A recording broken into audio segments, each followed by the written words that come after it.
సాయి శివాని భక్తి పాటలు. సాయి శివాని భక్తి పాటలు. Please like, share, comment, subscribe to my channel. ఓం శ్రీ మహాగణాధిపతయే నమః. ఓం శ్రీ గురుభ్యో నమః. జయ గురుదత్త. శ్రీపాదరాజం శరణం ప్రపత్యే. దిగంబర దిగంబర శ్రీపాదవల్లభ దిగంబర. శ్రీపాద శ్రీవల్లభుని సంపూర్ణ చరితామృతంలో ఈరోజు 38వ అధ్యాయంలో బగళాముఖి ఆరాధన గురించి తెలుసుకుందాం. మేము పీఠికాపురానికి ప్రయాణమగు దారిలో ఒక బైరాగి తారసపడ్డాడు. అతడుగా రావి చెట్టు మొదటన కూర్చుని ఉన్నాడు. అతని కళ్ళు తేజస్వంతములై ఉన్నాయి. మేము వచ్చినంతలో అతడు, మీ పేర్లు శంకరభట్టు, ధర్మగుప్తులు కదా అని ప్రశ్నించాడు. మేము అవునన్నాము. ఈ రావి చెట్టు మొదట్లో కొంతసేపు విశ్రాంతి తీసుకొనండి. మీ వద్ద శ్రీపాద శ్రీవల్లభుల వారి చర్మ పాదకులున్నాయి కదా అని ప్రశ్నించాడు. మేము అవునన్నాము. మీరు ఆ చర్మ పాదకులను నాకిచ్చి నా వద్దనున్న కాలనాగు యొక్క మణిని స్వీకరించండి అన్నాడు. మేము సరే అన్నాము. నేనిట్లా ప్రశ్నించాను, అయ్యా, నేను శ్రీవారి దివ్య చరిత్రమును వ్రాయి సంకల్పంతో నుండగా వారి జీవితంలో ఒక్కొక్క సంవత్సరంలోనూ జరిగిన ఒక్కొక్క సంఘటనము చెప్పు శ్రీచరణుల భక్తులు తారసిల్లుచున్నారు. దీనికి కారణం ఏమై ఉంటుంది అడిగాను. అంతటా బైరాగిట్లా అన్నాడు. శ్రీపాదుల వారు ఆది భైరవి, ఆది భైరవుల సంయుక్త స్వరూపము. కాలమును శాసించు కాలభైరవులు కూడా వారే. వారు కాలస్వరూపులు. కాలపురుషుడు వారికంటే భిన్నుడు కాదు. వారు మహాకాల స్వరూపము. ఎప్పుడు ఏ సంఘటనను కలిగించవలనో వారికే ఎరుక. అందుచేత అవ్యక్తమైన ఉన్నవారి సంకల్ప స్వరూపము పసిగట్టడానికి దేశకాలంలో బందీలుగా ఉన్న ఏ జీవికిని సాధ్యం కాదు. దేశకాలములతో ఆడుకొనుట వారికి కందుక క్రీడ. జీవులు వాటి వికాస క్రమము, ఆయా జీవుల స్వభావములు, వాటి ధర్మములు, వాటి కర్మములు, వాటి ఫలితములు, వాటి ప్రభావములు అన్నీ వారి ఆధీనంలోనే ఉంటాయి. మహాపండితుడనని గర్వించు వారిని త్రుటిలో వారు అజ్ఞానులుగా మార్చగలరు. మహా అజ్ఞానుని సమస్త వేదాంగములు తెలిసిన మహాపండితునిగా మార్చగలరు. వారు యోగ సంపన్న అవతారము. వారిని అవతార పురుషునిగా, సాక్షాత్తు దత్తప్రభువుగా గుర్తించుటకు ఎంతయో పాపరాశి దగ్ధం కావలను, ఎంతో పుణ్యరాశి గుట్టలు గుట్టలుగా పడి ఉండవలను. ఇది సాధారణ నియమము. అయితే వారి కృపాకటాక్షాలు కలిగిన ఎడల ఈ సాధారణ నియమములకి అతీతంగా భక్త సంరక్షణను చేయుచుంటారు. వారు క్షణక్షణ లీలా విహారి. శ్రీవల్లభుల వారి చరితామృతమును అధ్యాయమును చేయువారికి ఒక క్రమమైన పద్ధతిలో వికాస కార్యక్రమము జరుగుతూ ఉంటుంది. అందువలనే వారి జీవితమునందలి ఒక్కొక్క సంవత్సరంలోని కేవలం 1-2 లీలలు మాత్రము నీకు తెలియచేయబడుటయు, అవి కూడా క్రమానుగతంగా తెలియజేయబడ్డయు వారి దివ్య లీలలోని అంతర్భాగం. వారు కేవలం ఈ ఒక్క భూగోళం యొక్క వికాసము కొరకే అవతరించారనుకోట పొరపాటు. అనేక కోటి బ్రహ్మాండములు అనుక్షణమును సృష్టి స్థితి లయములను అందించున్నవి. వాటిలోని పరిణామక్రమమంతయు సదా వారి హస్తగతమై ఉన్నది. వారి దివ్య నేత్రముల కనుగొలకులయందు కోటానుకోట్ల బ్రహ్మాండములు వృద్ధిక్షయములు పొందుచుంటాయి. ఇది వారి నిజతత్వము. అసలు నిరాకారముగా నుండెడి ఆ పరతత్వము అవ్యక్తం నందు ఏ స్థితిలో ఉన్నదో తెలియరాని ఆ మహాతత్వము నరాకారముగా పీఠికాపురంలో అవతరించుటయే ఒక దివ్య లీల. అవతరించిన తదుపరి జరుపు లీలలకు అంతెక్కడిది? వేదములు కూడా వారి గురించి వర్ణించి మౌనమును వహించాయి. వారి యొక్క జ్ఞానం అనంతం. వేదముల జ్ఞానము పరిమితం. వారి శక్తి అనంతం, కరుణ అనంతం. వారు అన్ని దేశములందు, అన్ని కాలములందు ఉంటారు. సత్యమునకు సత్యము, జ్ఞానమునకు జ్ఞానము, అనంతమునకు కూడా అందరాని మహా అనంతము. ఇక బగళాముఖి ఉపాసన గురించి తెలుసుకుందాం. నేను వాస్తవానికి బంగాళాదేశవాసిని. నేను బగళాముఖి ఆరాధకుడను. ఈమె దశమహావిద్యలలో ఒకటి. వ్యష్టి రూపంలో శత్రునాశనం కోరువారు ఈ దేవిని ఆరాధిస్తారు. సమిష్టి రూపంలో పరమేశ్వరుని యొక్క సంహార శక్తి కూడా బగళాదేవియే. శత్రువులనగా పరాయి వారైన విరోధులు అని కాదు అర్థం. మనలో మనకు తెలియకుండగానే తిష్టవేసియున్న అంధకార శక్తులు, దుష్టశక్తులు, అసుర శక్తులు, రాక్షస శక్తులు మొదలైనవి. అటువంటి శత్రువుల నుండి మనము రక్షించబడవలనన్నా బగళాముఖి ఆరాధన చేసే తీరాలి. ఈ దేవీ ఆరాధన వలన వాక్సిద్ధి కలుగుతుంది. అనగా మనోవాక్కాయ కర్మములందు ఏకత్వము వహించి ధర్మబద్ధమైన జీవితమును గడుపు వారు ఏ మాట పలికినా అది సత్యమై తీరుతుంది. వాక్కునకు కూడా పరా పశ్యంతి మధ్యమ అనే భేదాలు కలవు. సత్యయుగంలో సమస్త జగత్తును నాశనం చేయనట్టి భయంకరమైన తుఫాను ఒకటొచ్చింది. జీవులకు వచ్చిన సంకటమును గాంచి విష్ణు భగవానుడు చింతాగ్రస్తుడయ్యాడు. అప్పుడు అతడు తపస్సు చేయగా శ్రీ విద్యామహాదేవి బగళాముఖి రూపమున ఆవిర్భవించి శ్రీమన్నారాయణునకు దర్శనమిచ్చి విధ్వంసమును సృష్టించడి ఆ తుఫానును స్తంభింపచేసింది. ఆమెను వైష్ణవీదేవిగా కూడా కొందరు భావిస్తారు. మంగళవారం నాడు చతుర్దశి అర్ధరాత్రి సమయమున ఈమె ఆవిర్భవించింది. ఈమె స్తంభన శక్తి రూపిణి. ఆమె వల్లనే ఆదిత్య మండలం నిలబడి ఉన్నది. అదేవిధంగా స్వర్గము నిలబడి ఉన్నది. ఇహలోక సుఖములను పరలోక సుఖములను ఈమె ప్రసాదింపగలదు. సాధకుని జీవితంలో అల్లకల్లోలమును రేపడి దుష్టశక్తులను, దురదృష్టమును కలిగించేడి అంతశక్తులను అనగా చీకటి శక్తులను ఈమె స్తంభింపజేసి సాధకుని పురోగతికి అభయదానం కలిగిస్తుంది.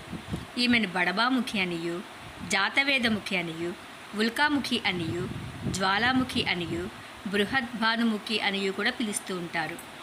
అసలు ప్రథముగా బ్రహ్మదేవుడు బగళా విద్యోపాసన చేశాడు.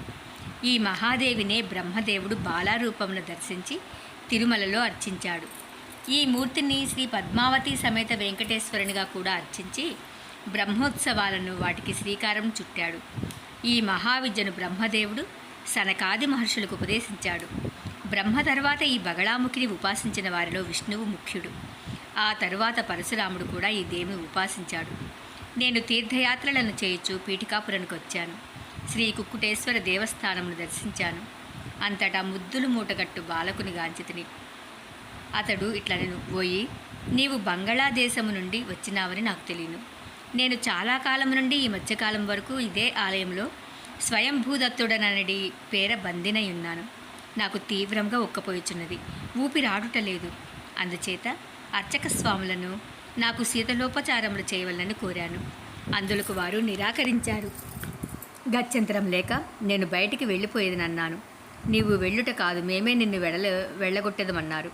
అందువలన నేను బయటకు వచ్చి స్వల్పకాలమైంది. నాకు వారి మాటల ఆంతర్యము బోధపడింది. వారు సాక్షాత్తు దత్తప్రభువులనియు, వారికి తగిన విధముగా శ్రద్ధాభక్తులతో అచట అర్చనాధికములు జరుపబట్టలేదనియు, దత్తప్రభు అస్పృశ్యతను బొత్తిగా పాటించని కారణాన కర్మఠులైన బ్రాహ్మణులు అస్పృశ్యులను లోనికి రానియకపోవటం వలన వారే స్వయముగా దీనదళితులను ఆర్తికొన్న వారిని రక్షించుటకు అవతరించారని నాకు అర్థమైంది. అంతటా నేను ఇట్లా అన్నాను, ప్రభు ధన్యుడను, నా ఇష్ట దేవతారూపమున దర్శనమిచ్చి నన్ను ధన్యుడనరింపుడు. ఆ మహాప్రభువు మందహాసం చేశారు. నేను శ్రీ బగళా మహాదేవిని దర్శించాను.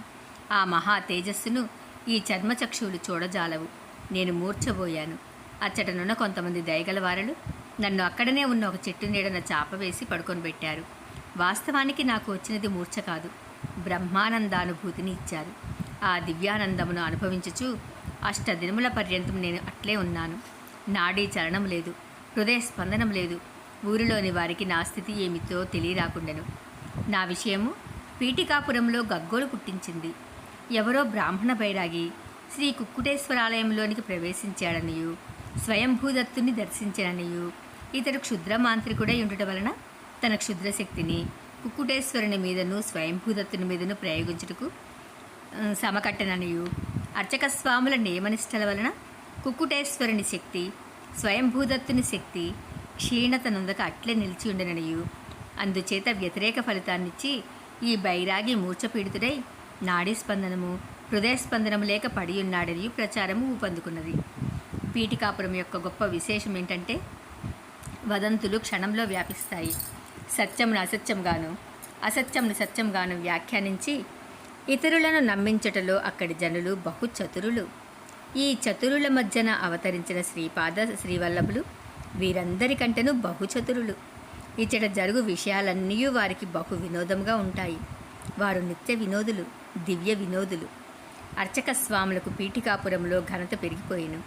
వారి నియమనిష్టల వలన క్షుద్ర మాంత్రికుడొకడు మూర్ఛితుడై శవము వలె పడియుండెననియు, వారిని ఆశ్రయించుట వలన సమస్త అరిష్టములు తొలగిపోవుననియు, వారి చేత విశేష పూజలను చేయించిన ఎడల ఇతోధిక శ్రేయస్సు కలుగుననియు ప్రచారం ఒకటి బయలుదేరెను.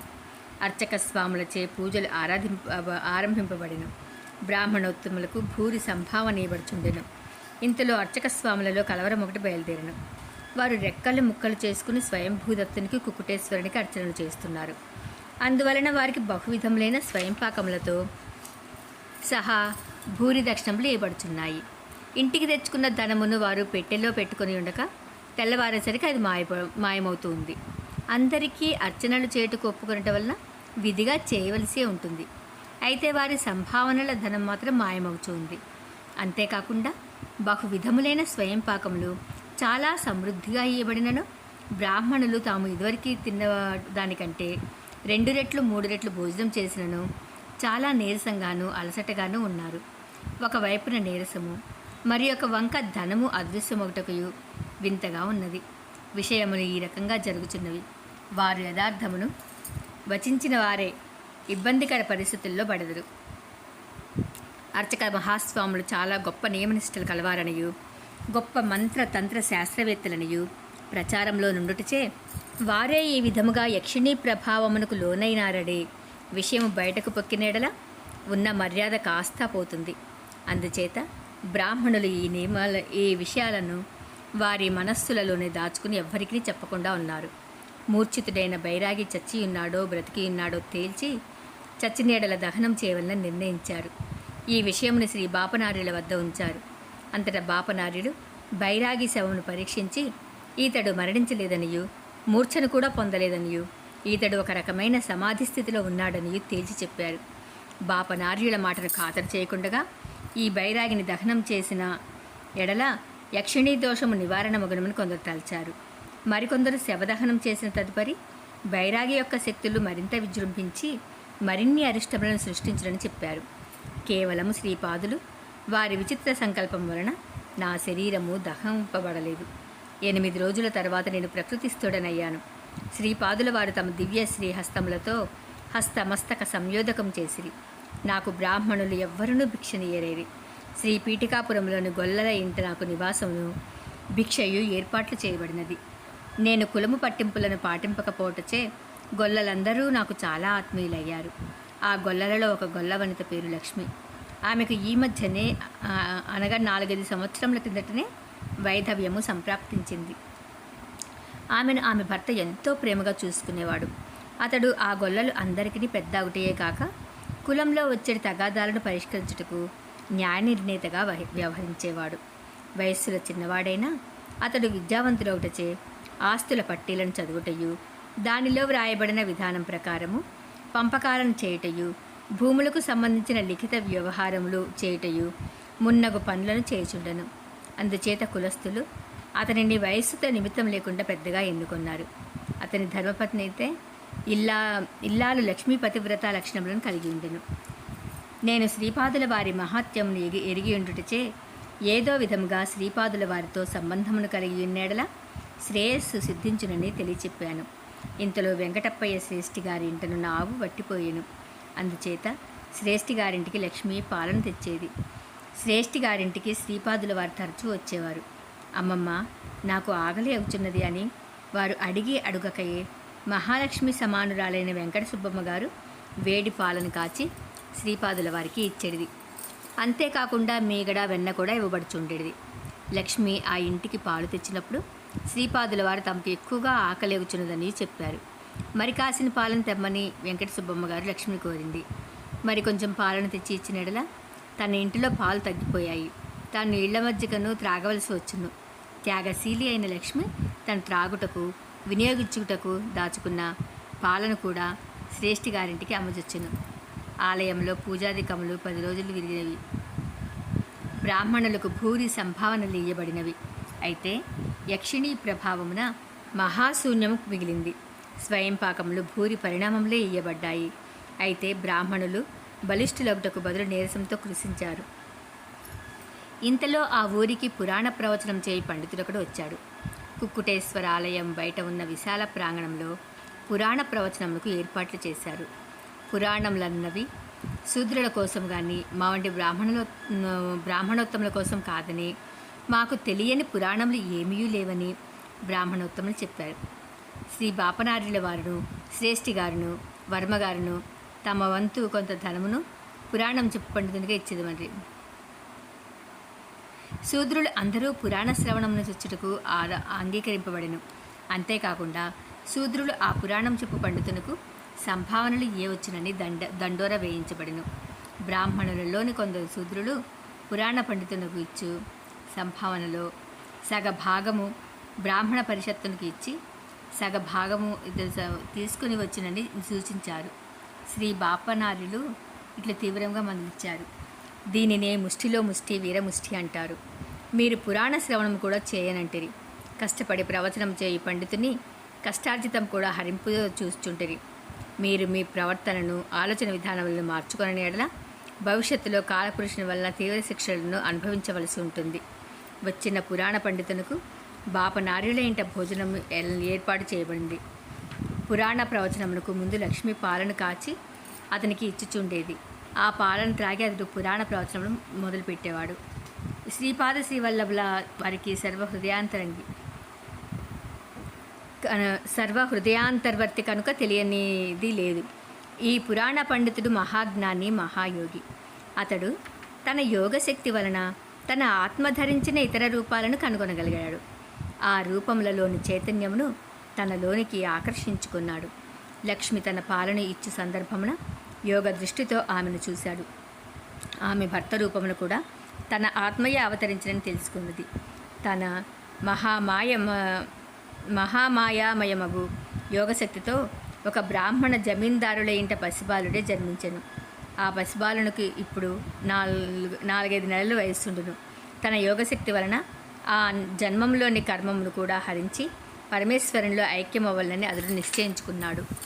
ఆత్మ యొక్క పురుష రూపములన్నీ మూలతత్వముగా ఉన్న తనలో ఇదివరకే ఐక్యమై ఉన్నది. తన యొక్క శక్తి రూపములు ఏమైపోయాయని యోగ దృష్టితో చూశాడు. తన స్త్రీ రూపములకు మూలతత్వము లక్ష్మి అని గ్రహించాడు. తన యొక్క స్త్రీతత్వములన్నీ లక్ష్మిలో విలీనమైపోయి ఉండటం గమనించెను. తన 4 నెలల బాలుడుగా ఉన్న రూపము కొద్ది నెలలు గడువనిచ్చి తనువు చాలించునడెలా కర్మశేషం పూర్తి అగునని భావించెను.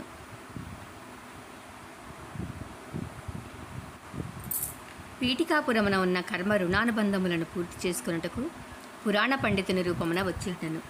లక్ష్మికి తన భర్త యందు మక్కువ ఎక్కువ. తన భర్త యొక్క చైతన్యము భూత శరీరమును విడిచిపెట్టి రాలేదనియు ఆమెకు అర్థమయ్యను.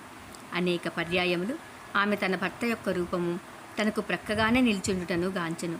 విరజా నదిని దాటుటకు గోదానం చేయుదురు. గోమాత కూడా తన భర్తను విరజా నదిని దాటించి క్షేమంగా భూలోకమున మరొక గోవుగా జన్మించనని తెలుసుకున్నది. కారణమేమంటే ఆమెకు గోమాత కూడా దర్శనమైంది. విరజా నదిని దాటిన లక్ష్మి యొక్క భర్త యొక్క చైతన్యము తన మూలతత్వమైన పురాణ పండితునిలో లీనమై ఉన్నది అనేది విషయము సర్వజ్ఞులైన శ్రీపాదుల వారికి అవగతము.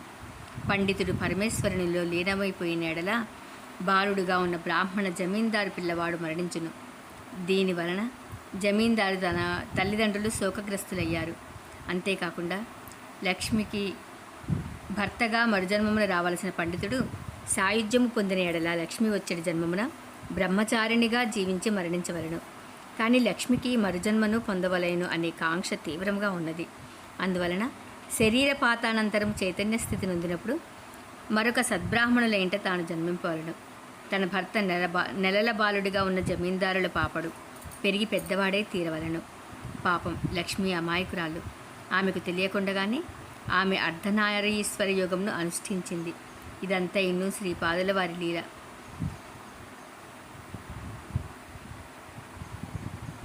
పురాణ ప్రవచనం అన్న నాటకం ముగిసింది. శూద్రుల నుండి పండితుడు సంభావనలు స్వీకరించెను. లక్ష్మి శూద్ర కులమున జన్మించింది. శూద్ర సంబంధమును స్వీకరించుటతో శూద్రులతో తనకు కర్మబంధము తీరిందని పండితుడు భావించెను.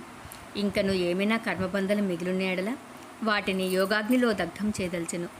బాపనార్యుల ఇంట భోజనము చేయటం వలన తన బ్రాహ్మణ జన్మమునకు సంబంధించిన రుణానుబంధము తీరిపోవునని భావించెను. ఆ మహాయోగికి సంభావనను ఇచ్చి నిమిత్తము బాపనార్యులు లోనికి కేగారు. ఇంతలో లక్ష్మి బాపనార్యుల ఇంటికి వచ్చింది. లక్ష్మి ఇంట ఆవు ఒకటి ఈనుటచే జున్నుపాలను తెచ్చింది. లక్ష్మికి శ్రీపాదుల వారన్న చాలా భక్తి శ్రద్ధలు. బాపనార్యులు సంభావనిచ్చారు. పండితుడు తాను వెళ్ళదననియు సెలవిప్పించవలసిందనియూ కోరాడు. శ్రీపాదుల వారు ఇట్లా అన్నారు: అందరూ నీకు సెలవు ఇచ్చి ఉన్నారు, కేవలం 2 మాత్రం సెలవిచ్చుటకు నిరాకరించున్నారు. నాకు కోమటి లెక్కలు బాగుగా తెలియను. బాకీ ఎంత ఉన్నది, ఎంత తీర్చబడింది మొదలైన విషయాలు. ఒకసారి రామ్ రామ్ అనుకున్నదే ఈ పీఠికాపురం నుండి నీవు కదులుటకు వీల్లేదు అన్నాడు. బ్రాహ్మణుడు కొంచెం కలవెలబడెను. శ్రీపాద శ్రీవల్లభుల వారు దత్తావతారులని ఇదివరకు విని ఉన్నాడు. శ్రీపాదులు ఇట్లా అన్నారు: నాయనా, ఈ లక్ష్మి అమాయకురాలు. కేవలం కొద్ది సంవత్సరములు మాత్రమే జీవించున్నది. ఈమె చనిపోయిన తర్వాత ఈమెకు గతి ఏం కావాలను? నీవు జ్ఞాన రూపమున బ్రాహ్మణునిగాను, అజ్ఞాన రూపమున గొల్లవానిగాను జన్మించితివి. ఆ రూపముననున్న నీతో కష్ట సుఖములను పంచుకున్నది. నీ యొక్క గొల్లవాని రూపమున ఉన్న చైతన్యమును విరజానది దాటించి వచ్చిన గోమాత తిరిగి భూలోకమునకు స్వేచ్ఛగా తిరిగి వచ్చింది. ఈమె తన ప్రేమాగ్నితో తన భర్త చైతన్యమును తన వద్దన నిలుపుకొన్నది. గొల్ల వనిత రూపమున ఉన్న ఈ చైతన్యము కొద్ది సంవత్సరముల తర్వాత శరీరము పతనమైపోయినప్పుడు బ్రాహ్మణ చైతన్యంలోనికి మారగలదా? ఈమె గొల్లవనిత రూపమున ఉన్న బ్రాహ్మణి, నీవు బ్రాహ్మణ రూపమున ఉన్న గొల్లవానివి. మీ కర్మ సంబంధములు నాకు బాగుగా తెలియను. భవిష్యత్తులో బ్రాహ్మణిగా రాబోవు ఈమెను పద్మావతీదేవి హిరణ్యలోకమున దాచి ఉంచితిమి. బంగారంతో సంబంధం తెగిపోయిన ఎడల భార్యకు భర్తంతో సంబంధం తెగిపోను. అందుచేత మేము హిరణ్యలోకమున ఈమెకు సంబంధించిన మాంగళ్యాభరణములను దాచి ఉంచాము. నెలల బాలుడిగా ఉన్న చైతన్యమును ఉపసంహరింపబడిన ఏ అసురుడైనా ఆ శరీరమును స్వాధీనం చేసుకుని అకృత్యములను చేయవచ్చును. అందువలన ఈమె నుండి సువర్ణదానమును స్వీకరించి కర్మబంధము నిలుపుకొని మరుజన్మమున ఆదర్శ దంపతులై నా భక్తులయ్యి తరించెదరుగాక. నాయనలారా, ఈ విధముగా ఆ నల్ల బ్రాహ్మణ బాలుడు పెరిగి పెద్దవాడయ్యాడు. లక్ష్మి బ్రాహ్మణిగా జన్మించి అతని భార్య అయింది. శ్రీపాదుల వారి లీలలు అద్భుతములు, అశ్రుతములు. 38వ అధ్యాయము సంపూర్ణం. శ్రీపాద శ్రీవల్లభులకు జయము జయము. జయ గురుదత్త. దిగంబర దిగంబర శ్రీపాద వల్లభ దిగంబర.